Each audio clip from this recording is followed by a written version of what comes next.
Welcome to the Skip and Shannon Undisputed podcast. I'm Joy Taylor. You can catch us Monday through Friday at 9:30 a.m. Eastern, 6:30 Pacific on FS1.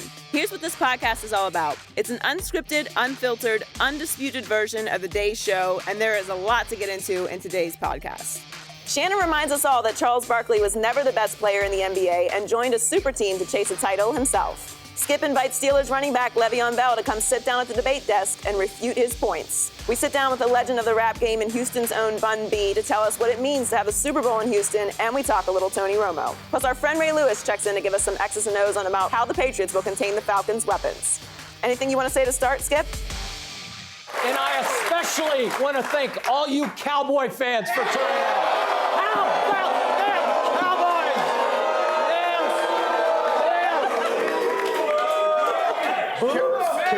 Please, Skip. Can we stop with the Cowboy rhetoric? No! They're coming. They should have been here this year. They will be here next year. Joy, tell Skip he's delusional. He is not delusional. I'm just an unbiased, observer. One last point to all you Houstonians. You're about to witness me go James Harden on Shannon Sharpe.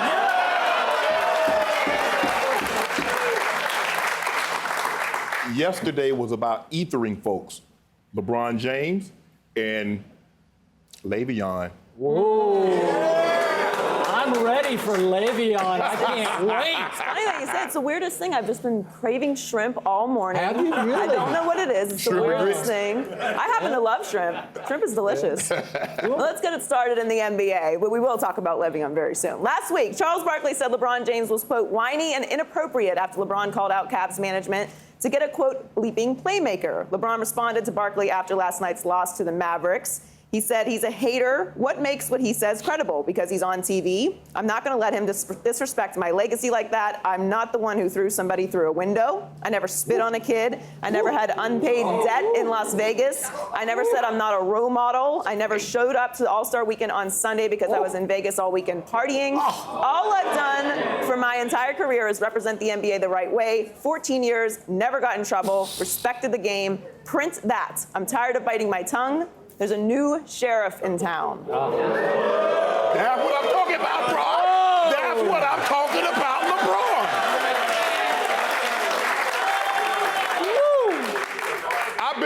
I've been waiting 14 years for this Bron to stand up. Have you really? Yes. That whiny Bron to stand up? There you go. Okay. Go ahead. You're I on. like LeBron's comments. I love them. No matter the man, no matter the occupation, every man has a breaking point.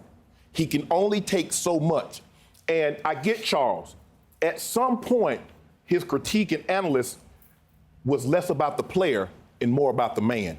And LeBron has seen over the years that Charles Barkley will continuously take shots at him. And I get it, because I was a player for 14 years. And let me tell you how this thing works, Joy. If you value someone's opinion, it bothers you when they critique or analyze you. If Mike Dicker, Kellen Winslow, Joe Montana, when they did this, it would have bothered me. It would have forced me to go back like, what am I missing?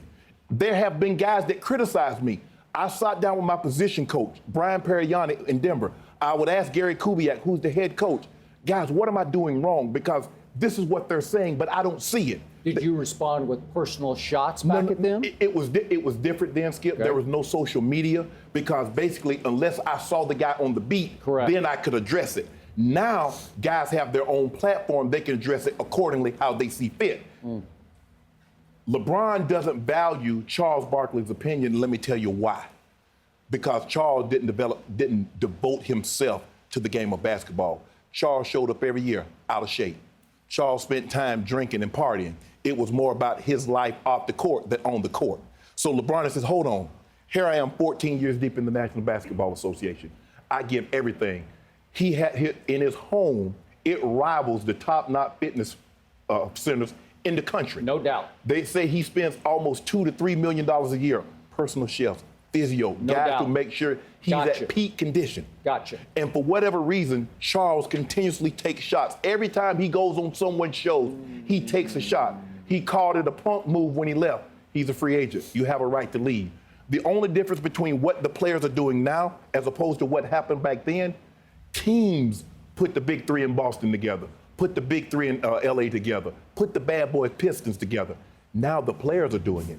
They have more control than ever before. And they say, you know what? If I want to go play with my friends and I'm a free agent, guess where I'm going, Skip? Charles is continuously making it personal. Don't make it personal. If you want to say, you know what, LeBron, you're shooting too many threes, get on the block and post up. LeBron, you shot 4 of 8 last night, you're 50%. You need to be somewhere around a 75, at least an 80% free throw shooter. Do that. But when you take these shots at him, LeBron has said, hold up, wait a minute. I'm only going to take so much, and I'm not going to take it anymore from you, Charles Barkley, because you showed up every year out of shape. You showed up at the All-Star game at the last minute. But then you turn around, you smile at you see me at the All-Star game, you smile in my face and you talk and you shake my hand, and then you get on TV behind the camera, you want to throw shade. I'm done with it. If you got something to say to me, talk to me. You know my schedule. But otherwise, there's a new sheriff in town. Also, here's the thing, one more thing, Skip, before I go. Charles Barkley played in the era, he was never the guy. He always had to take a back seat to Michael Jordan, Correct. Magic Johnson, Just about all the stars. Larry Bird, I would agree. Isaiah Thomas. You got it. Because what did they have that he never got? A championship. So he always had to play second fiddle to them. Got it. And then he criticized all these guys for going around and joining up teams to win championships. You know what Charles Barkley did late in his career? He went to Houston and he joined up with Akeem Olajuwon and Clyde Drexler. Why did he do that? Because Texas has no state income tax? No, he went to try to win a championship. Exactly. He went to try to win a championship. It bothers him because at no point in time in Charles Barkley's 16, I think he played 16 years, was he ever thought of as the best player in the NBA. LeBron James, for the last 10 to 12 years, has been the de facto best player in all of basketball. And he puts the time in and on the court, and he's a role model. And for Charles Barkley, for you to do what you've done off the court, and the way you showed up on the court out of shape and not ready to play every night, I'd be damned if I let you criticize my legacy. Kick rocks.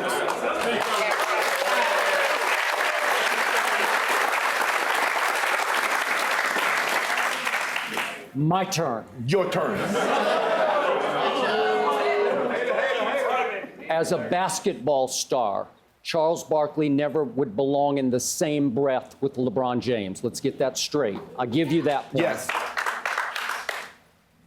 But let's not kill the messenger here. Charles is doing his job as a commentator for TNT, and he is speaking his mind and his heart about a LeBron James. He is often applauded. Trust me, because I've tracked this closely for the last 14 years on national TV. And in this case, I don't think these are what you term them personal shots. I think he has done nothing but comment on LeBron's basketball actions, his choice of teams or his choice of this player or needing more help or we're too top heavy. It's nothing but commenting on LeBron's basketball actions. Are you with me? Like, show me where he commented on LeBron's personal life, on his choice of wife or how he treats his kids or I don't know, whatever that's a personal shot to me that would be completely out of bounds. This is all inbounds commentary by Charles Barkley. It comes off as he always talks about the way we did it. We didn't shake hands. We didn't hug and kiss. He comes off as being a grumpy old man that played in the 80s. And the game has evolved, and Charles won't evolve in his thoughts. Okay, now let's just talk about LeBron James. I do think I've had pretty good insight over the last 14 years into LeBron's psyche, and I've usually been ahead of the curve about where he's heading. And I told you 1 week ago yesterday, this LeBron, after that first blast after the loss in New Orleans, in which he said, I don't have enough help, we're too top heavy, we need more role players and more depth. And I'm saying, you're kidding me. After they went and got you Kyle Korver, you still don't have enough help? And that's the guy. What did I tell you a week ago? That guy is coming unglued psychologically. I told you he's starting to unravel emotionally in ways that are completely out of character for this LeBron James. I have a lot of respect for him as the best player on the planet at this moment, and he has been for a long time. But all of a sudden, completely out of character to issue that blast to reporters after the loss in New Orleans, laced with F-bombs in public from LeBron James, who I've told you before, he's by far the best role model in sports. Yes. I've always called him that. He lives up to it in ways nobody can even come close to. And it is hard for a professional athlete, especially one as big as he is, to avoid the temptations that can trap you, as you well know, as a superstar athlete. And he has avoided all of them. And he's very socially conscious. He's very social and extremely outspoken in the correct ways. Correct. Fair and right ways. Yes. Socially. I give you all that. But to suddenly start dropping F-bombs, and as I told you, I don't think he is going to love that as one of his top sponsors, because who is that guy? Where did that come from? And 1 week later, last night, after a loss, ironically, in Dallas, Texas, not Houston, but in Dallas, Texas, which was just, I need to point this out, that was the site of LeBron's biggest meltdown. His biggest collapse, psychologically and emotionally, was the 2011 finals in that very building, in that very locker room from which he spoke last night, when the chosen one became the frozen one after they went up 2-1 on the Dallas Mavericks. Am I right? And that was a meltdown for the ages. Completely out of character in most people's view of LeBron at that point, and it still taints his resume to me. But I'll leave that alone, because now let's go to what he said last night. Again, I'm going to reiterate, I know Charles, his TV commentary over the years has been pretty positive about LeBron. He said a whole lot of good things. Let's just keep that in perspective. He said a whole lot of bad things, too, now. Okay, but they're fair bad things. They're right bad things. I don't really know if there's such thing as fair and bad, but okay. So he took him to task. He took him to task for what he said a week ago in New Orleans, which was completely justified. You tried to defend it. I don't know how you can defend him saying, I don't have enough help. You don't? You're kidding. After, what did Charles say? Let's go through his line by line, what he said on TNT. The Cleveland Cavaliers, they have given him everything he wanted, said Charles on TNT. They have the highest payroll in NBA history. He wanted J.R. Smith. Last summer, they paid J.R. Smith. He wanted Shumpert. They paid Shumpert. They brought in Kyle Korver. He's the best player in the world. I'm still quoting Charles. Does he want all the good players? He don't want to compete? Question mark, question mark, question mark. Well, that's my question. Don't you want to just compete? Aren't you the best player on the planet and you need more help? Well, then why wouldn't Charles stay in Philly? Why did he go to Phoenix? But don't try to compare them. He doesn't belong in the same sentence. I get that, but he's still a commentator. But he said he doesn't want to compete. Charles didn't want to compete. He wanted to go to Phoenix because he thought Then disqualify Charles for that. I always have. I have little to no respect for Charles as a quote-unquote superstar, and I've said that many times, because everything you say about Charles is justifiable criticism, just as everything he just said about LeBron is justifiable criticism. So then LeBron, he didn't just go off the top of his head last night. This was went up the top rope like Jimmy Snooker. Hey, you don't think that he had worked on this, that he had gone into comprehensive research? He knew chapter and verse of all of Charles' downfalls off the court. He threw a kid through a window. He spit on another kid. I can go on and on. We all know the litany of this. He's had gambling issues. But the NBA All-Star Game, unless you're an NBA player or in inner circles, you wouldn't know that. The casual fan, even the most devout I knew that. I'd heard that. But okay, I don't think that's ever been widely reported. Exactly. Okay, so he went second level in his critique of Charles' sort of off-the-court life. Mm-hmm. And I get all that. Then he goes to the 93 finals and he says, check the tape, as if LeBron had gone back and checked the tape on this. The John Paxson shot finals. Yes. And he said that during one free throw, you can see on the tape, Charles and his buddy Michael Jordan are laughing across the lane about some inside joke that they're having. Mm-hmm. So he says, but nobody were friends back then, as if he gets criticized too much for being friends with obviously Dwayne and Melo and CP3. Correct. Well, here's the point of that. And I do know what I'm talking about on this one. Yeah, Michael and Charles were off-season friends because Michael liked to keep Charles around as the court jester, because Charles always could make Michael laugh, especially on the golf course, where Charles has a lot of problems. Have you seen that swing? I'm laughing and I don't even play golf. Well, that's my point.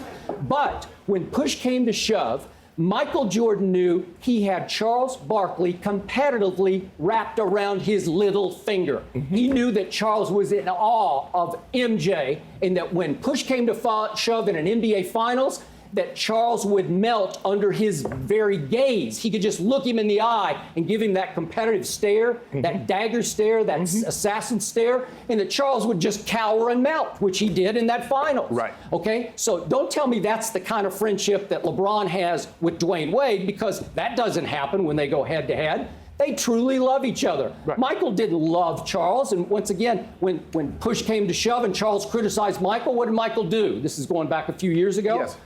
Michael shut him out. Michael said, I don't want to be his friend anymore, and they still are estranged friends right now. Right. So let's continue down the list. Then he talks about Phil. LeBron says that he went to a game to watch Melo 2 years ago in the Garden. He went up to a suite in which Phil was sitting, and that Phil didn't even speak to him. I'm talking about Phil Jackson. But he had so much to say behind a pen and a microphone. Okay, but Coward. I'm okay with Phil Jackson not speaking to LeBron, because Phil's all about no fraternizing. You know, in his day, back grumpy old man days, nobody talked to anybody. So Phil's a competitor. He thinks Phil ain't no competitor. Phil's a GM. Who he competing with? Well, he's got a bunch of. Wait, help me out. Phil has how many rings, and LeBron has how many? LeBron. Just for Phil, the coach. Phil, the GM, has how many wings? Well, not yet. How many playoff appearances? Yeah, I think None he's completely yet. overmatched. Oh, exactly.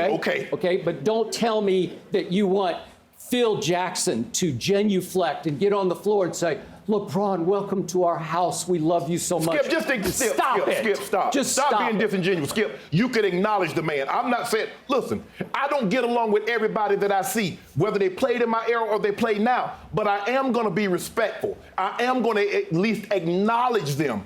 What's wrong with acknowledging someone, hey, LeBron, how are you doing? You don't have to say, oh, my God, LeBron, what you did in the finals last year was unbelievable. You don't have to sugarcoat the man like that. Second of all, and you saw after they lost to New Orleans, after we found out this was never about management. This was at Dan Gilbert. And if you mentioned in this... Well, he's part of management. He's kind of a co-GM. But let me tell you this. When he mentioned last night, LeBron says, I'm the player. They have an owner. If you notice, he'll never, ever mention Dan Gilbert's name. He always refers to him as the owner. And then he says, we got Griff, and that's what I do. He says, I get one paycheck. Okay. He makes it a point. Charles Barkley has gone out of his way. Listen, although Michael Jordan was hanging out and playing golf and doing what he was doing, when it came time to get serious about the game of basketball, he was very serious. Charles Barkley was never serious about basketball. He wasted his career. He squandered his career. Exactly. He enjoyed being the round mound rebounder. Yep. He brags now about how he would roll out of bed intoxicated and he'd still go get 25 and 15. Why did Bobby Knight cut Charles Barkley from our Olympic team, 1984? What happened? He just had no respect for his game. He wouldn't play defense. He was out of shape. He was overweight. Cut him. Okay? So that's all you need to know, right? But here's the thing, Skip. You can be harsh and you can be critical in your analysis. I am sometimes. But I try to go out of my way to make sure I do not come off as being personal or come off as being petty. And Charles, on the other hand, see, Skip, the thing is for Charles is that Charles comes off as petty as a guy that didn't win a championship, and he's envious of LeBron and what he's been able to accomplish. LeBron is the de facto best player in the National Basketball League for the last 10 years. LeBron has won championships. He's won MVP. And to say LeBron can never, ever be in the top 5, here's a man that's top 10 scoring, that's top 15 assists, and you mean to tell me he has more rings than Will, he has many MVPs? And you're going to talk about he can't be in the top 5. Man, he melted down against the Dallas Mavericks in ways Michael Jordan never would have dreamed of melting down. Michael's in the top 5. We're not talking about Michael. So we got to stop comparing everybody that comes in. They're not Michael. They're two totally different players. Their games are entirely different. LeBron James is Magic Johnson on steroids in a good way. He's a better scorer. He's a better rebounder. He can't assist the ball like Magic. But yes, he can. He can pass the ball. I'll give you that. He can pass the ball.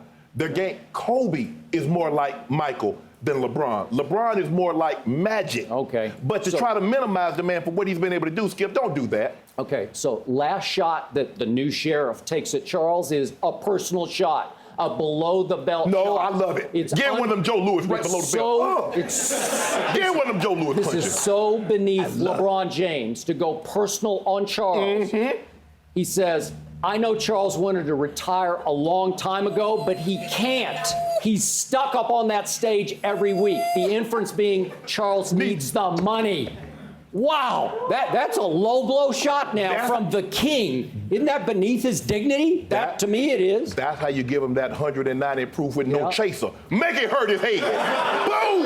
Yeah, and then to sum it up, the king basically gets down on his knees and begs Charles to come find me on the road. Don't shake my hand at the All-Star game. Let's have a sit down at some road game close to you, Charles. Somewhere in your neighborhood. That's what he wants. That's insecurity. That's weakness. Don't do that. He's saying, you know my schedule. If you want to talk to me, let's talk. But don't show up at the All-Star game, keying in my face like somebody else I know be keying up here. And shake my hand. Who is that? Somebody in the audience? Queen Patty. Queen Patty to my left. Don't listen. I hate fake. I hate disingenuous. Don't shake my hand. Don't smile in my face. Offer your critique and criticism. Charles has a job to do, though. He has to talk about it. But my bottom line, I despise people who call themselves the new sheriff, act like the new sheriff, play like the new sheriff, be tough on the basketball court like the new sheriff. And guess what? And guess what he did? He pulled out that badge and said, Charles Barkley, go to jail. No mercy. Before we get into our next segment, I wanted to bring Skip in for a special message as Valentine's Day approaches. That's right, Joy. I want to tell you about Books.com. It's the best place to get your flowers this Valentine's Day with a premium experience at an accessible price. With Books.com, it's simple ordering with no gimmicks and no hidden fees.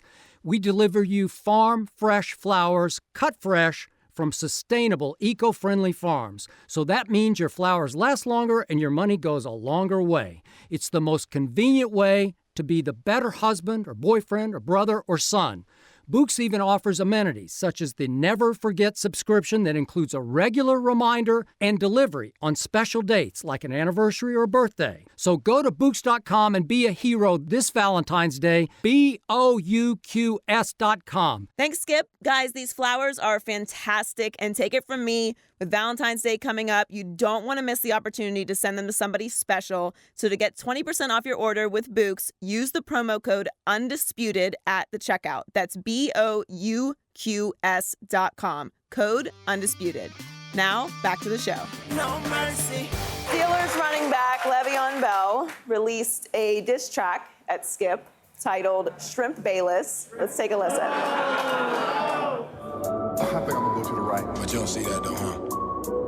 Charm on the beat. Yeah, Shrimp Bayless, I've been hearing you lately. You love Jerry way too much, you acting like y'all related. I got the Hall of Fame waiting. I'm the best and you hate it. I don't know why you hating. I don't know why you hate me. Probably cause my name is mentioned close with some of the greatest. Then they talk about patience, you close to testing my patience. You say whatever for greatness. I'm not blind, I can see it. You say I'm just an average running back, no way you believe it. You talking down for no reason. Talking down for no reason. Cause you know my number's crazy when I'm done with the season. Sometimes I hate that you breathing. Think you sick as a germ. You keep on talking all that nonsense. I'ma call Richard Sherm.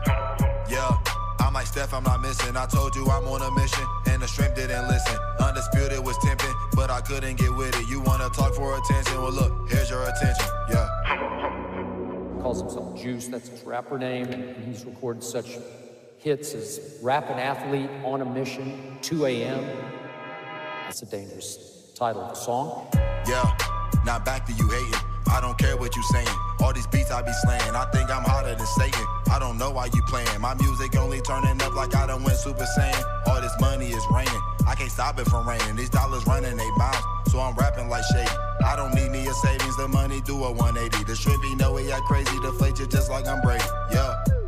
I guess your vision's a blur. Guess the only way he like me if I play for the Spurs. I think the Cowboys hurt his heart, I'm about to get him a nurse. Keep on talking that mess, this will only get worse. Post interview is on the way, the tape isn't worse. Don't nobody wanna mess with me, I'm worse than the curse. I'm always bringing that heat, and I stay with that heat. Shrimps, they talking about me, like I'm Odell on the beach, yeah. Hit the hole, Le'Veon.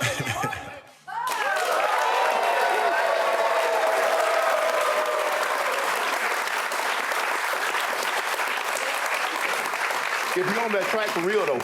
Oh, he on that track for real. Now, he on it. I have some guesses about what you're going to say your favorite parts are, but I'll let you say that. What is your reaction, Skip? Give me a minute.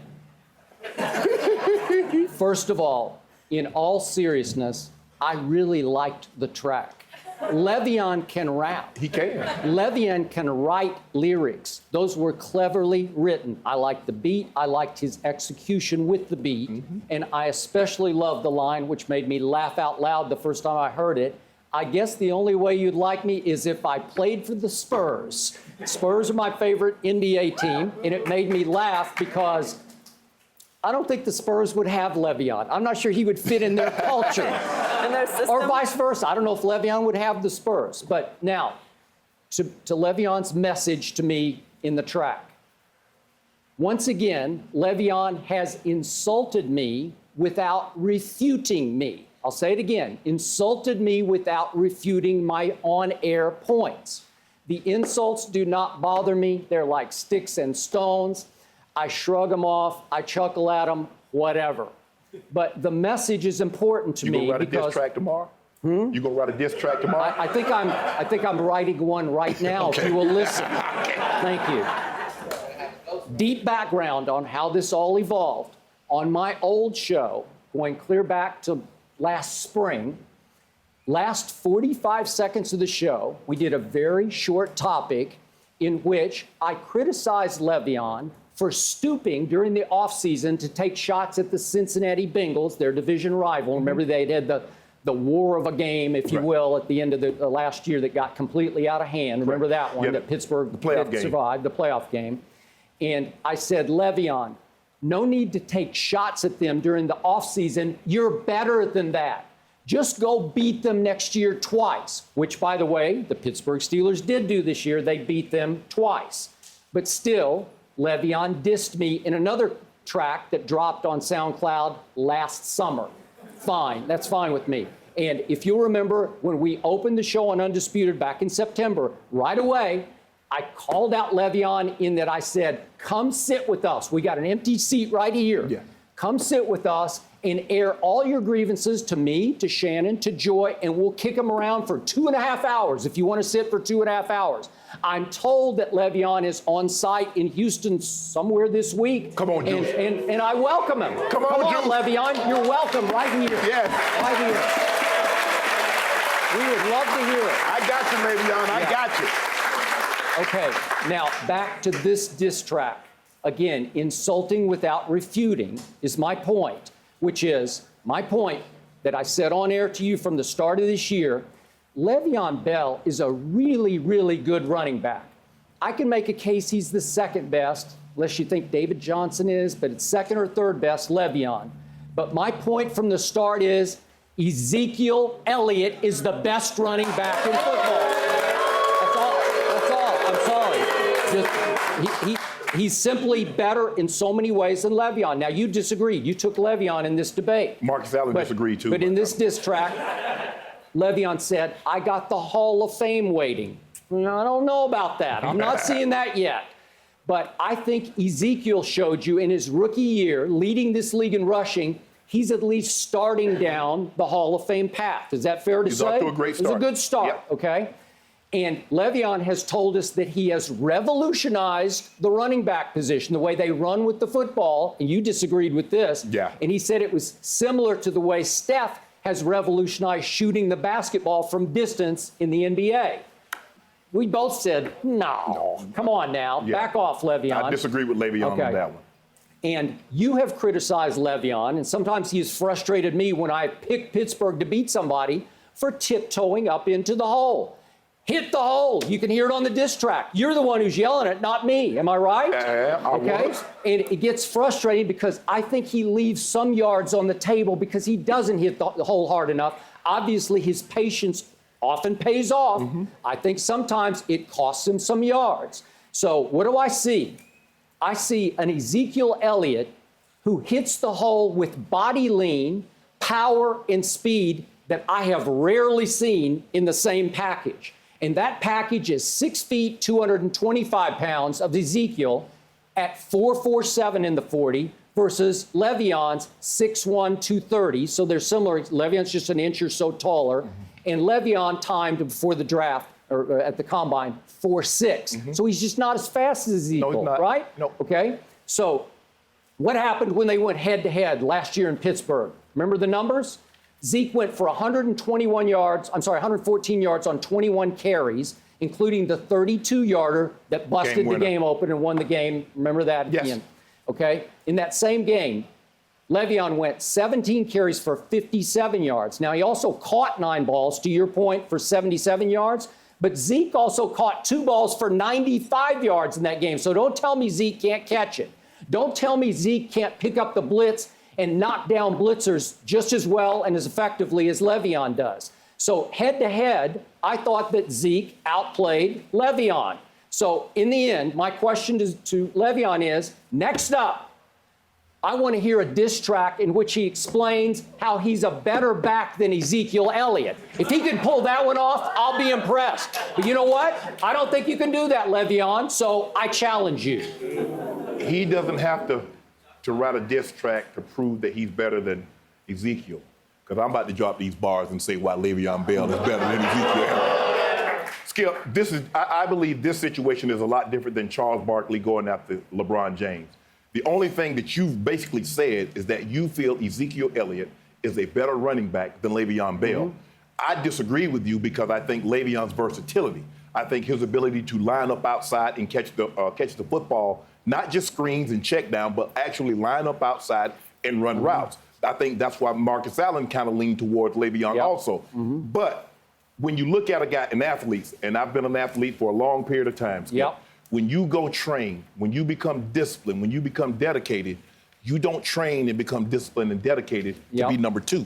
And when someone says you're number 2, they take that as a slight. You heard that Michael Jordan took any slight as a negative, and he used it as a positive to go out there and punish someone that next night. That's what Le'Veon is doing. Le'Veon is saying, Skip, how can you sit there and say that he's better than me when I missed 3 games? I'm the first guy in NFL history to average 100 yards rushing, 50 yards receiving in the exact same season. I've done this. Yes, Zeke led the league in rushing, but he can't. There have been a lot of rookies that's led the league in rushing, but he can't say he's averaged 100 yards rushing and 50 yards receiving, and the NFL has been in existence for 97 years. Now, the difference is, like when I played, Skip, there was no social media. So if someone said something negative about me or if I took it as a slight, unless I saw him at the game or on the beat or something, I could never address him or her. Now, with Snapchat and SoundCloud and Facebook Live and all these other mediums, they say, you know what? I don't need to see Skip. I don't need Skip to come to my locker room or cover a game on site. This is what I'm gonna do. I'm gonna go in right here in my little basement or wherever he did it, drop the beat, and this is what he did, and he put it out. This is what guys do now. These are the actions that guys are taking now because they have their own platform. Guys can have Facebook Live. They can have their own way of getting it out without having to see you personally. They're going to respond like you said what you said yesterday. He had to be listening. He had to hear what you... And every time I hear athletes say, well, I don't hear what anybody says, I don't read, you're a lie.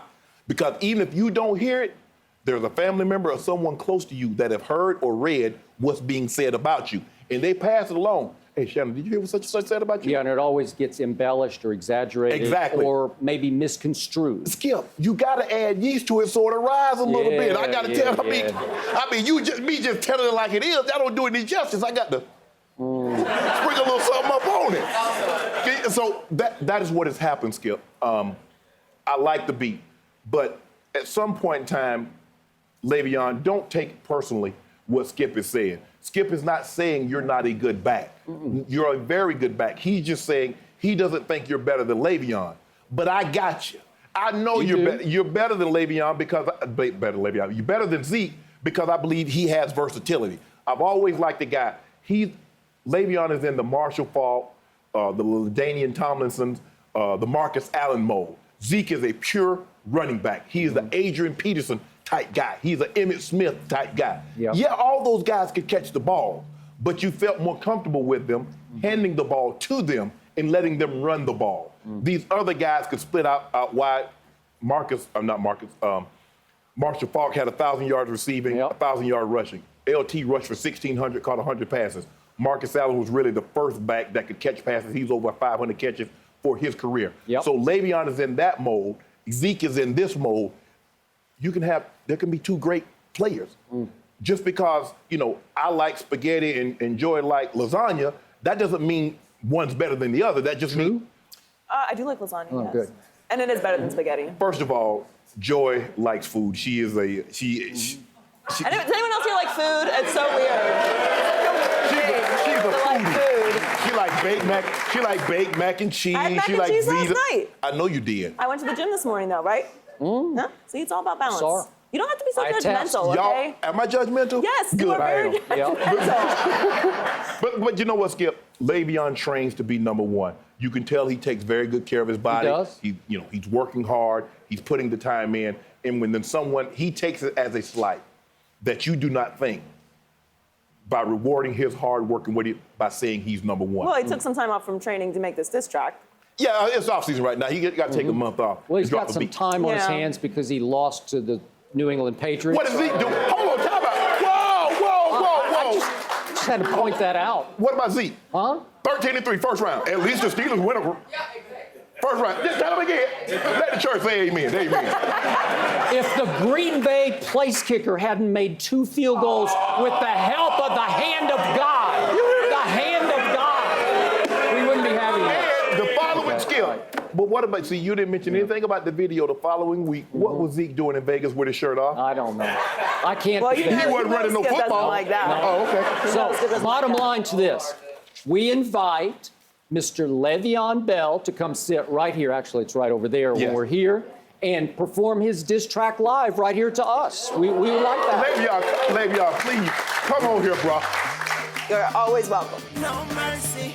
Let's talk about 2 of the top wide receivers in the NFL in the Super Bowl. Julio Jones was second in the league in receiving yards this season. On the other side, you have Julian Edelman, who has led the NFL in targets since Week 5 when Tom Brady returned from his suspension.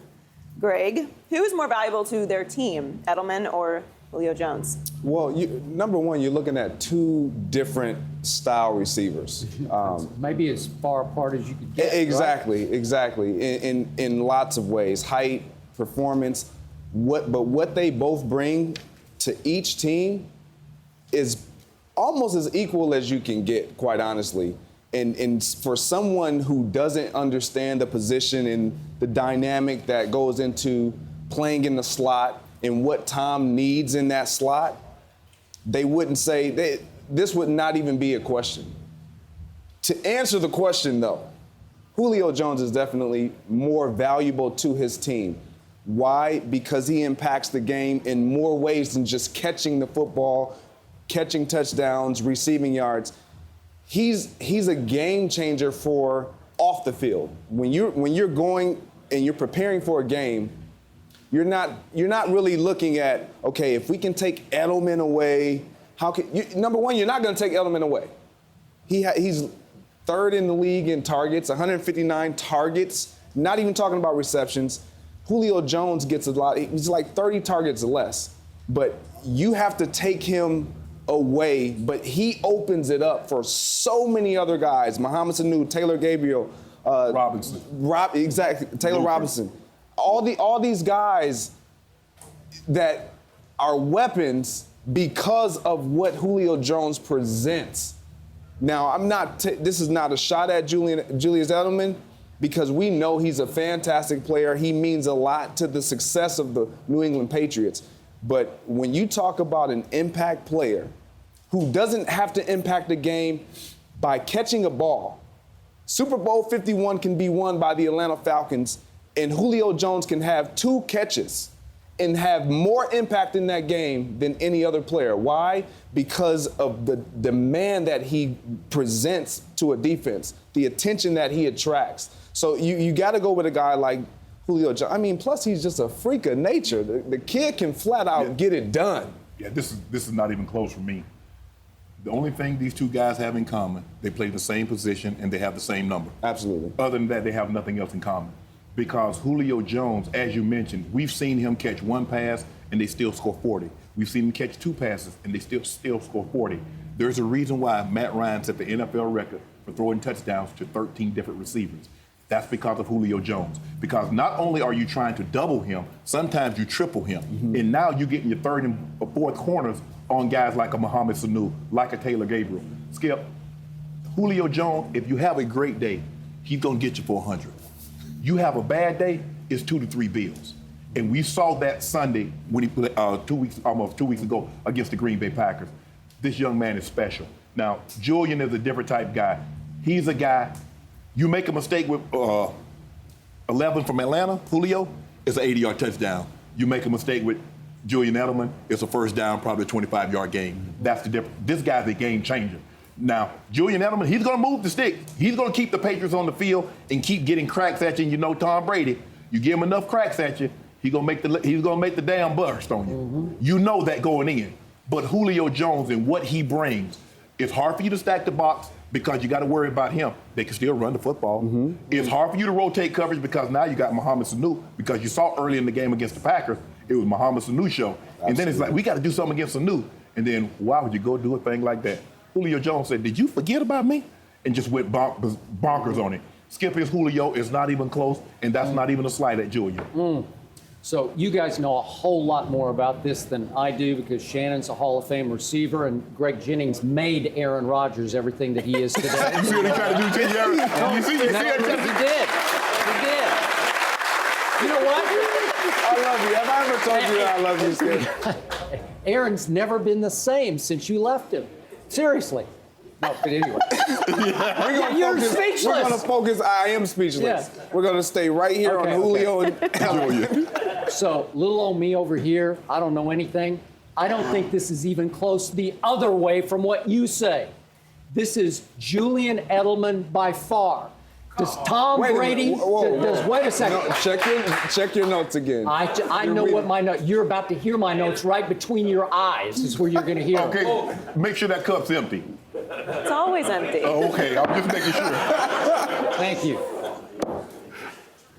Does Tom Brady have Rob Gronkowski anymore? No, he does not. Who's his second best receiver? Chris Hogan? Seriously? Is Martellus still on the roster? I'm not sure. He'll catch one ball for 4 yards. I don't know. Not sure. Can you trust Martellus in a game of this stature? No, you cannot. Julian Edelman is the go-to guy for Tom Brady. There's no way they win this game unless Julian has a good to great game by Julian standards. Is he even spoken in the same breath if we're talking about a vacuum between Julio and Julian? No, it's laughable. In fact, I'm watching last night. Julian is standing on stage next to Tom Brady. He comes up to his belt buckle. He's about that tall, seriously. And yet, you know who he reminds me of in looks with the big beard? He looks more and more like Conor McGregor. And he acts like Conor McGregor on the field. Does he not have some strut to his stuff? Is he not getting up in everybody's face after every catch? Is there any bigger trash talker in the NFL than Julian Edelman? I don't see one. I can't hear it. You know, I'm having to go by body language, but he jumps up in the DB's face after almost every catch. Still haven't heard why. Still haven't heard why he's more valuable. Okay, so let's start with some numbers then. So over the last 3 years, Julian Edelman has led the NFL in targets, in receptions, and in yards. That's the whole NFL. Nobody's even close to him. He's the go-to guy for Tom Brady. Let's look at just the 2016, this past regular season, okay? 30 more targets than Julio, 15 more catches than Julio. That's not shocking. But how about this? Catches for first downs on third down. This is it. This is the money down, right? This is move the chains down. Julian Edelman had 24 this past season to Julio's 9, 24-9. And you're telling me that guy's more valuable than this guy? The number screams that it's Julian Edelman. Okay, now go to first down catches just in general. Okay, how about yards after? 49% for Julio. Yeah. 34 to 35% for Edelman. How about, you talk about what a home run threat Julio is? How about yards after catch this past regular season? Julian Edelman, 505 to Julio's 423. So Julian is more dangerous after he catches the ball